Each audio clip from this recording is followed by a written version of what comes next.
Iimbitahan ng House Committee on Justice si Pangulong Bongbong Marcos na humarap sa pagdinig kung matukoy na sufficient inform and substance ang mga isinampang impeachment complaint laban sa kanya.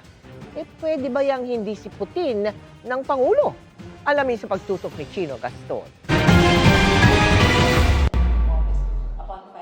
Sa Lunes, 2 ng Pebrero, tatalakayin ng House Committee on Justice kung sufficient inform and substance ang dalawang impeachment complaint na inihain laban kay Pangulong Bongbong Marcos.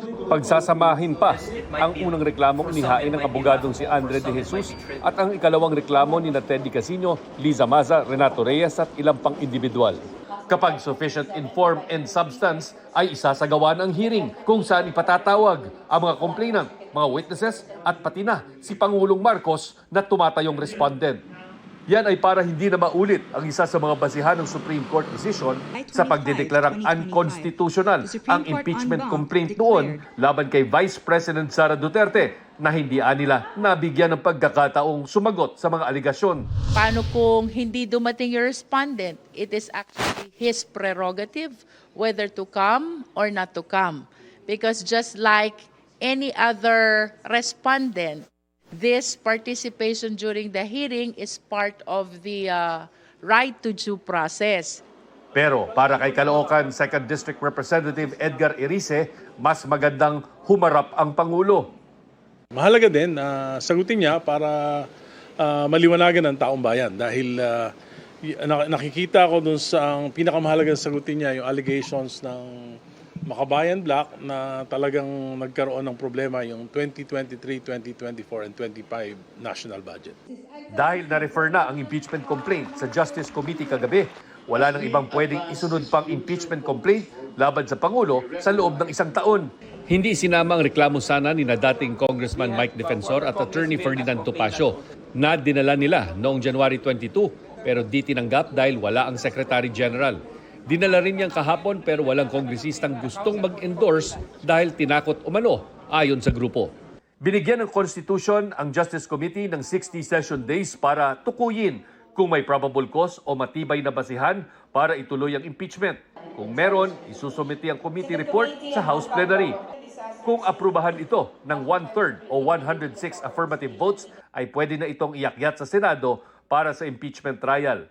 Kampante si Luistro na kayang isabay rito sakaling may maghain din ng panibagong impeachment complaint laban kay Vice President Sara Duterte.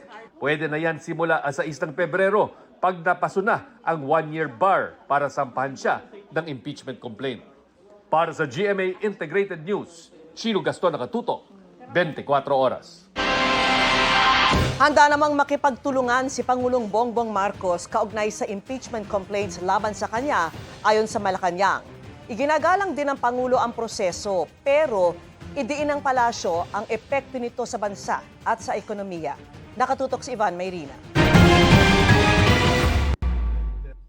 Wala pang tugon ng Malacanang kung dadalo si Pangulong Bongbong Marcos sakaling imbitahan ng House Justice Committee.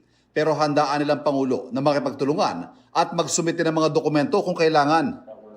Ang proseso ng impeachment at trabaho ng Kongreso, iginagalang daw ng Pangulo. Pero muling dinin ng palasyo na hindi lang Pangulo ang apektado nito. Hindi lang ang Pangulo maapektuhan, kundi mismo ang bansa at ang ekonomiya.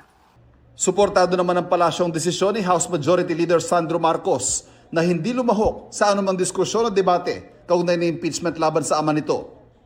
Sa ngayon, limitado pa rin ang mga aktibidad ng Pangulo na pinaghihinay ng mga doktor simula ng mga ospital dahil sa diverticulitis noong nakaraang linggo. Hindi na siya sumama sa turnover ng vendor kiosk sa Intramuros, Maynila na dinaluhan ni First Lady Luis Araneta Marcos. Sa palasyo lang din ang kanyang schedule para sa gawad parangal sa mga kawani ng gobyerno bukas ng umaga. Maayos po ang kanyang kalagayan. Still, kahit sinabihan na siya ng kanyang mga doktor, patuloy pa rin po ang kanyang pakikipag-meeting dito po sa palasyo.